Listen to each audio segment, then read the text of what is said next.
দেখো আমাদের রাজ্যে অর্থাৎ পশ্চিমবঙ্গে কিন্তু আবারও একটা বিজ্ঞপ্তি বেরিয়েছে। যে বিজ্ঞপ্তিটা বেরিয়েছে সেটা কিন্তু সম্পূর্ণ পার্মানেন্ট পদের জন্যে, একদম পার্মানেন্ট পদ, কোনো রকম কিন্তু কন্ট্রাকচুয়াল পদ্ধতিতে এখানে নিয়োগ করা হচ্ছে না। তার থেকেও বড় কথা হলো এখানে কিন্তু একগুচ্ছ শূন্যপদ অ্যাভেলেবেল আছে। প্রায় 20টার ওপরে কিন্তু শূন্যপদ এখানে অ্যাভেলেবেল আছে, যার প্রত্যেকটা পদই কিন্তু সম্পূর্ণ পার্মানেন্ট পদ।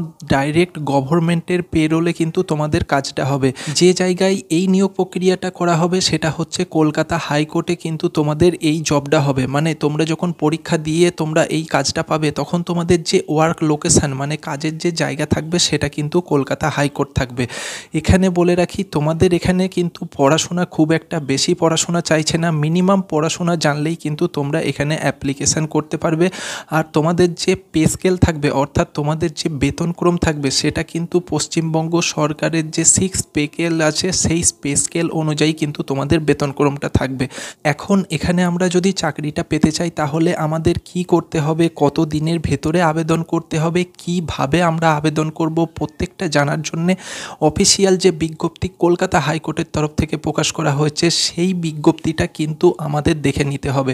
কিন্তু তার আগে যদি তোমরা চ্যানেলে প্রথমবার হয়ে থাকো, অবশ্যই কিন্তু চ্যানেলকে সাবস্ক্রাইব করে রাখবে আমাদের সাথে জুড়ে থাকার জন্যে। তো এখন আমরা সরাসরি সেই অফিসিয়াল নোটিফিকেশানটা দেখে নেব, যেটা কলকাতা হাইকোর্টের তরফ থেকে প্রকাশ করা হয়েছে। দেখো, দ্য হাইকোর্ট অ্যাট কলকাতা, এই জায়গা থেকে অফিসিয়াল বিজ্ঞপ্তিটা পাবলিশ করা হয়েছে, যার নোটিশ নাম্বার হলো 2026। এই নোটিশ নাম্বারে কিন্তু এটা পাবলিশ করা হয়েছে, যেটা ফেব্রুয়ারি 2024 কিন্তু পাবলিশ করা হয়েছে। ফেব্রুয়ারি মাস 2024 পাবলিশ করা হয়েছে। এখানে নিয়োগ করা হচ্ছে কোন পদের জন্য নিয়োগ করা হচ্ছে। দেখো, যে পদের জন্য নিয়োগ করা হচ্ছে সেটি নিয়োগাধীন পদটা হচ্ছে স্টেনোগ্রাফার। এই স্টেনোগ্রাফার পদের জন্য কিন্তু এখানে তোমাদের নিয়োগ প্রক্রিয়াটা চালানো হচ্ছে। মোট কতগুলো শূন্যপদ অ্যাভেলেবেল আছে? মোট যে শূন্যপদ অ্যাভেলেবেল আছে তার সংখ্যা হলো 25টা কিন্তু শূন্যপদ এখানে অ্যাভেলেবেল আছে। টোটাল 25 ভ্যাকেন্সি কিন্তু এখানে অ্যাভেলেবেল আছে।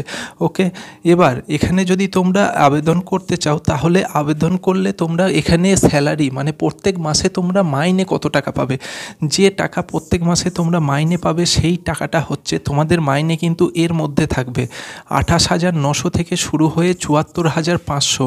এই রেঞ্জের ভেতরে কিন্তু তোমাদের মাইনেটা থাকবে প্রত্যেক মাসে, যেটা পশ্চিমবঙ্গ সরকারের 6ষ্ঠ বেতন কমিশন অনুযায়ী কিন্তু তোমাদের এই মাইনেটা হচ্ছে।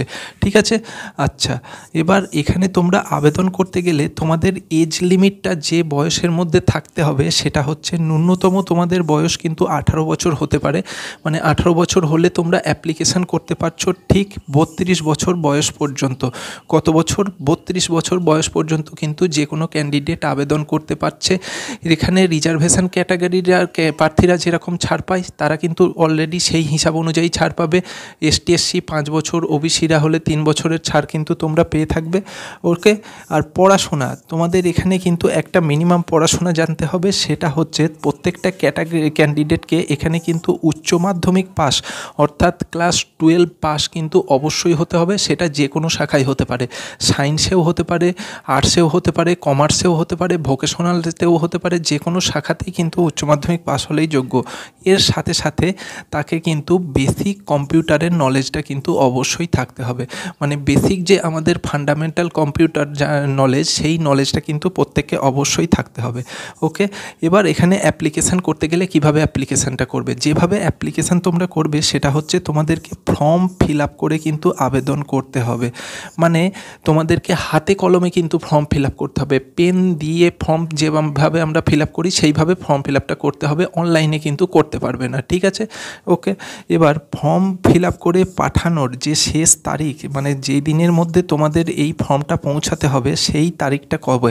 দেখো, 15/3/2024 অর্থাৎ মার্চ মাসের 15 তারিখের ভেতরে কিন্তু তোমাদের এই অ্যাপ্লিকেশানটা গিয়ে নির্দিষ্ট জায়গায় পৌঁছাতে হবে। খেয়াল রাখবে এই ডেটটা কিন্তু খুব ভেরি ইম্পর্টেন্ট, যে মার্চ মাসের 15 তারিখের মধ্যে কিন্তু তোমাদের অ্যাপ্লিকেশানটা কলকাতা হাইকোর্টের নির্দিষ্ট যে ঠিকানা সেই ঠিকানায় পৌঁছাতে হবে। হ্যাঁ, এবার কিন্তু আমরা দেখে নেব যে কোন ঠিকানায় আমরা অ্যাপ্লিকেশানটা পাঠাবো। যে ঠিকানায় আমরা অ্যাপ্লিকেশানটা পাঠাবো সেই ঠিকানাটা দেখো, এই ঠিকানায় কিন্তু আমাদের অ্যাপ্লিকেশানটা পাঠাতে হবে।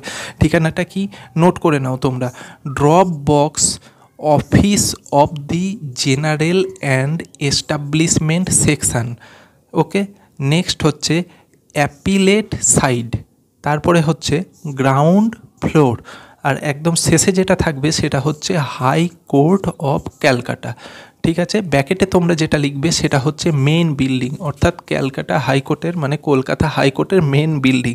এই লেখাটা কিন্তু তোমরা সাইডে ব্র্যাকেটে একটা লিখে দেবে। ঠিক আছে, এখানে তোমাদের বলে দিই যে তোমরা যখন অ্যাপ্লিকেশান করবে অবশ্যই তোমাদের কিন্তু অ্যাপ্লিকেশান ফিস জমা দিতে হবে। অ্যাপ্লিকেশান ফিস তোমাদের কত লাগবে সেটা দেখে নাও।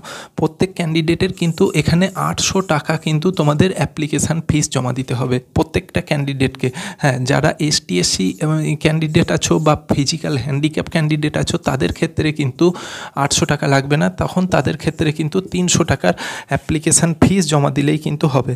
ঠিক আছে, তো এই অ্যাপ্লিকেশান ফিস তোমরা কিভাবে দেবে? অ্যাপ্লিকেশান ফিস তোমাদেরকে জমা দিতে হবে IPOর মাধ্যমে, মানে ইন্ডিয়ান পোস্টাল অর্ডারের মাধ্যমে কিন্তু তোমাদের এই অ্যাপ্লিকেশান ফিসটা জমা দিতে হবে। তো আমরা এই যে পোস্টাল অর্ডার কাটবো, তো পোস্টাল অর্ডারে আমাদের কি লিখতে হবে সেটা কিন্তু খুবই গুরুত্বপূর্ণ। দেখো, পোস্টাল অর্ডারে যে জিনিসটা লিখতে হবে সেই জিনিসটা হচ্ছে এটা। দেখো, পোস্টাল অর্ডারে লিখতে হবে, দুটো কলম থাকে পোস্টাল অর্ডারে, একটা লেখা থাকে ইন ফেভার অফ। যে জায়গায় ইন ফেভার অফ কথাটা লেখা থাকবে সেই জায়গাতে আমাদের লিখতে হবে যে রেজিস্ট্রার জেনারেল লিখবে, তারপরে কমা দেবে, কমা দিয়ে একই সাথে লিখবে হাইকোর্ট, লিখে আবার কমা দেবে, তারপরে লিখবে ক্যালকাটা। এই কথাটা কিন্তু একসাথে পরপর কিন্তু লিখতে থাকবে তোমরা, কমা দিয়ে দিয়ে রেজিস্ট্রার জেনারেল কমা হাইকোর্ট কমা তারপরে লিখবে কলকাতা। ঠিক আছে, এটা ইন ফেভার অফ এই জায়গাটাই কিন্তু তোমরা এই কথাটা লিখবে। আর একটা কলম থাকবে যেটা থাকবে যে পেয়েবেল অ্যাট, মানে কোথায় তারা এই পোস্টাল অর্ডারটা ভাঙাবে, পেয়েবেল অ্যাটটা সেই জায়গায় কিন্তু লিখতে হবে। দেখো, পেয়েবেল অ্যাট যে জায়গাটায় লেখা থাকবে সেই জায়গাটায় তোমরা নির্দ্বিধায় লিখে দেবে GPO কলকাতা, GPO অর্থাৎ জেনারেল পোস্ট অফিস, আর তার একটু জায়গা ফাঁক দিয়ে স্পেস দিয়ে লিখে দেবে কলকাতা। ঠিক আছে, এই জিনিসটা লিখে দিলেই কিন্তু তোমাদের পোস্টাল অর্ডারের যে কাজ সেটা কিন্তু সম্পূর্ণভাবে কমপ্লিট হয়ে গেল। ঠিক আছে, আচ্ছা, এখানে কিন্তু আর একটা জিনিস বাকি থেকে যাচ্ছে যে তোমরা ফর্ম ফিল আপ করে ফর্মের সাথে কী কী ডকুমেন্টস তোমরা দেবে। যে ডকুমেন্টসগুলো তোমাদের দিতে হবে সেই ডকুমেন্টসগুলো কিন্তু এই ডকুমেন্টসগুলো প্রত্যেকটা তোমরা অবশ্যই দেবে। প্রথমে যেটা দিতে হবে সেটা হচ্ছে মাধ্যমিকের অ্যাডমিট ও মার্কশিট, প্রত্যেকেই কিন্তু জেরক্স কপি দেবে, কোনো অরিজিনাল কিন্তু দেবে না। ঠিক আছে, মাধ্যমিকের অ্যাডমিট ও মার্কশিট। সেকেন্ড যেটা লাগবে উচ্চ মাধ্যমিকের অ্যাডমিট আর মার্কশিট। 3 নম্বরে যেটা লাগবে যে তোমার একটা অ্যাড্রেস প্রুফ লাগবে। অ্যাড্রেস প্রুফে তোমরা কি দিতে পারো? আধার কার্ড দিতে পারো, অথবা ভোটার কার্ড দিতে পারো, অথবা যেটা দিতে পারো ড্রাইভিং লাইসেন্স দিতে পারো। এই সমস্ত ডকুমেন্টসগুলোর মধ্যে যে কোনো একটা কিন্তু তোমরা অ্যাড্রেস প্রুফ হিসাবে দিতে পারো। 4 নম্বরে যদি তোমরা কোনো রিজার্ভেশন ক্যাটাগরির মধ্যে পড়ে থাকো তাহলে অবশ্যই তোমাদের যে কাস্টের সার্টিফিকেট সেই কাস্ট সার্টিফিকেটটা অবশ্যই তোমরা শো করাবে।